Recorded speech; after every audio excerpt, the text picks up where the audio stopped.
Hello everyone, welcome back to The Real Starfighter, and today we are going to be putting the Palp carriers into a tier list as part of the 25 subscriber special. I'm doing this special because we passed 25 subscribers. Actually, I think we're at 30 now at the time I'm recording this. I just want to do Palpatine as the special because I've talked a lot about Palpatine and Palpin Aces throughout the time I've been doing this channel because of the hyperspace point change.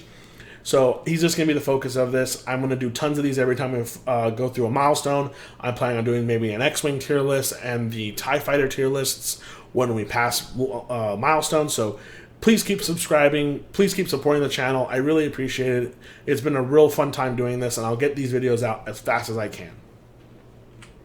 Here's my normal tier criteria that I go through every video. If you haven't heard it yet or read it yet, just please pause the video right here and read it really quickly before we move on. Starting off with Tier 3, we have the base pilots for all of the chassis that we see that Palpatine can be in. First off, we have the TIE Reaper. The TIE Reaper is really good for speed. It really relies on the speed of the ship to increase its defense, I guess you could say. Because really what you're trying to do with that adaptive aileron is basically do a one boost, and then you do something big like a 3 bank, and you get really far away, you get behind the enemy. The TIE Reaper is surprisingly very maneuverable, so if you're looking for a fast Palpatine, I would go with the TIE Reapers. Also, if you're trying to do like a 3 aces and a Palpatine, I would go with the TIE Reaper. Omicron Group Pilot in the Lambda Shuttle, that has always been a really nice home for Palpatine since the 1.0 days. With the addition of the rear arc, it has a little bit more power to it, a little bit more punch. It also has a white coordinate action, which is really good for coordinating those barrel rolls and those boosts, and maybe an extra token that is needed for an ace at the time. Really love the Lambda Shuttle. It's a very good middle-of-the-ground place for Palpatine to be. Really good balance of defense in terms of hit points and offense with the double arc. If you're looking for a lot of offense, you go with the Decimator. The Decimator has a turret that can be turned around, and you get a forward and a rear or a left and a right arc. It has reinforce. It has a red coordinate. It also has target lock focus. Just a lot of things to make the Decimator very self-sufficient. If I was going to be in maybe a Palpatine and maybe one other ace list, I would do a Decimator, so something like a Rear Admiral Chinaroo and a Vader in the Defender. Omicron Group Pilot's really good for 2 really good solid aces and then a Palpatine. So again, like all these ships have a good place in the meta, depending on what kind of size of a list you want. If you're going for power and offense, go with Patrol Leader. If you're going for balance, go with the Lambda. And if you're going for maneuverability and a lot of ships on the board, I would go with the Scarif base pilot or the TIE Reapers. Next up in Tier 2, we're just going to talk about some pilots real quick. Visor is really cool for getting a coordinate after you resolve the adaptive ailerons, but you sacrifice performing your action afterward. More often than not with adaptive ailerons, you're probably going to be bumping, so it's really hard to get his action off. So I really don't like relying on that too much. So he's okay. I think he's good. Coordinating is always good. Just I think there's better options in the TIE Reaper. Lieutenant Say is also very good. The only downside to Lieutenant Say is that you don't share a lot of actions with other Imperial ships other than focuses. I mean, if you're going to coordinate a Decimator, that's a lot of big beef for Imperial on the board. You're really only flying maybe one large base ship and a bunch of small ships.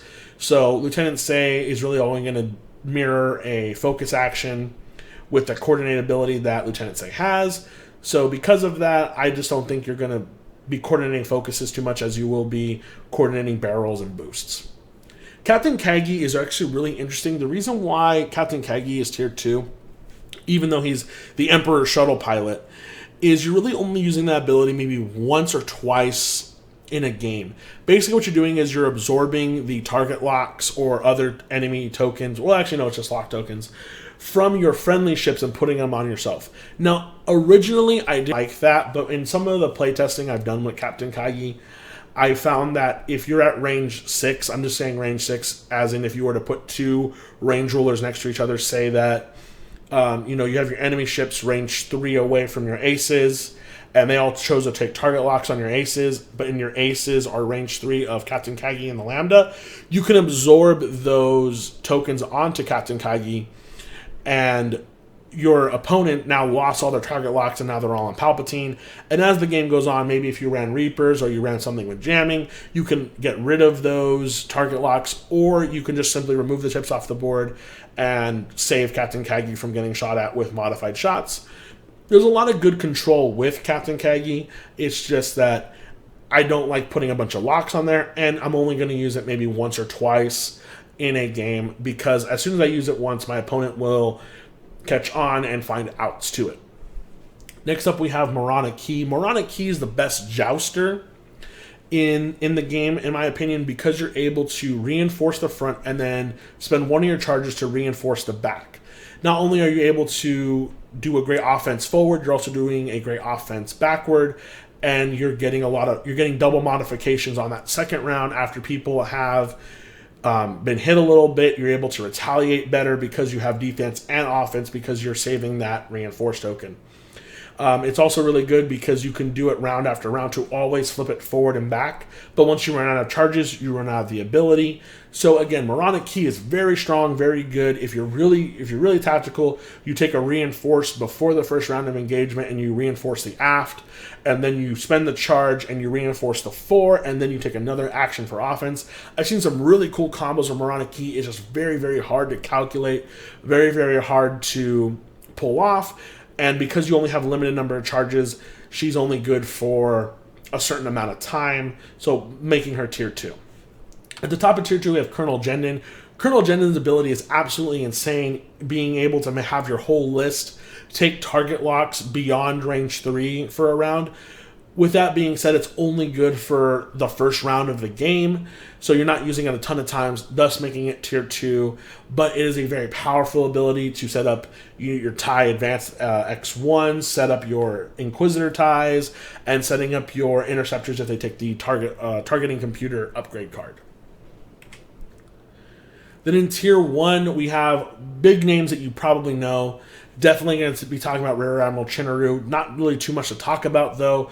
Rear Admiral Chinnaru just has a great ability that if you reinforce, you choose to defend, you get an offensive passive ability, being able to switch focus results on your dice to critical results. Those are really great. There are some outs to this ability, such as if you're flanking, if you're both in the fore and the aft section of the ship, they can't get their ability off. But in the first round of engagement, or even in the next round, if you go fast enough, if you reinforce the fore, then reinforce the aft, you're getting that passive mod off all the time. It's really great for target locks. If you got a target lock, you're able to re-roll and do a bunch of crazy stuff. Rear Admiral Chinnaru, or Rack as we call him, where I'm from, has just been a great staple since 1.0 and has always been just my favorite Decimator, or one of my favorite Decimator pilots for sure. Also in tier 1, we have Major Vermile, giving passive mods when attacking. If the defender does not have any green tokens, you can change one blank or one eyeball result to a hit. I love that so much. It's really good. It's really powerful. Just a lot of great, wonderful things to do there with attacking. You use that jam a lot. You have a white jam, which is rare in a lot of occasions. So you're able to jam your opponent. They have no tokens, and now you gain a mod even though you don't have tokens. That's what I love about the Reaper a lot, is there's a lot of modifications you get when you don't have tokens. So choosing to jam or choosing to reposition or choosing to defend gives you passive mods offensively, usually in the Reaper. At the top of tier 1, we have Captain Oykin, and Captain Oykin is my favorite because he loves to ram other ships and can perform attacks at range 0. Now, in 1.0, he used to do a damage, and that was really broken, and I love Captain Oykin because of that, but I still love him now because you're able to do attacks at range 0. That breaks the game of X-Wing. It's almost tier 0, I want to say, because it does break the rules of X-Wing, but because it's in a Decimator, that's a little bit more sluggish, and it's a very, very big risk, because if you fall short, then you have a bunch of ships that are range 1 of you, and you're going to get melted like chocolate in summer, and I don't want to feel that. So you have to be very smart how you play Oykin, but it is very tier 1 almost feeling tier 0, being able to perform a 4 dice attack at range 0, and if they bumped you because you're at initiative 3, they have no tokens to survive that. They're getting 4 dice pumped into them with no mods, and it feels great as a Decimator player to do that. We do have 1 pilot at tier 0, and it feels tier 0 because of just the experience I've had with this pilot as a Palpatine carrier or a Sloane carrier or any type of crew carrier, has been Captain Fearoff. Captain Fearoff has always been just a great staple of carrying any crew. While you defend if the attacker does not have any green tokens, you may change one of your blank or eyeball results to an evade result. I always think that changing attack dice is very powerful. Being able to change defense dice is even more powerful. I have survived an onslaught of 12 dice for 4 rounds with Captain Fearoff. It was great. It was a great game. Captain Fearoff is always the bane of my opponent's existence. They're always trying to chase Captain Fearoff down. Palpatine's usually in there. The aces get behind him. Captain Fearoff is just great. Feels great, feels very tier 0. A lot of games and a lot of frustration that your opponent has is usually because of the mitigation that Captain Fearoff provides. Now, again, this is just my opinion. A lot of people don't like Captain Fearoff or think because they're initiative 3, they don't get a lot out of it. But I have seen so much good come from Captain Fearoff. I've seen the great defense. And because the ability focuses on defense, if you're in those moments, you can focus on offense, especially since Palpatine gives that modification with your force charge that it adds. You always have an offensive mod. You always have a defensive mod. Captain Fearoff is just a great, and in my opinion, the best Palpatine carrier in the game of X-Wing. I think the second best one would be Rear Admiral Chinnaru, but Captain Fearoff is definitely my number 1 pick for my Palpatine carrier. I want to thank you guys so much. This is a lot of ships. I don't want to cram them all into the picture here, but I just want to thank everyone again for all the support to the channel. It's been really fun making all these videos. It's really great to talk about X-Wing and other war games in a very different light, not necessarily as they function as games, but as they function in tactics, in real-life military aspects. I really love making the Dick to Bulk this stuff. Go check that out if you haven't, if this is your first time on the channel. I'm going to say the same thing that I've always told you guys, and hopefully it keeps bringing you back. If this video helps you out, share it with a friend. Like the video, subscribe to the channel, leave a comment if you got something to say. This place crawls, and remember to always check your 6.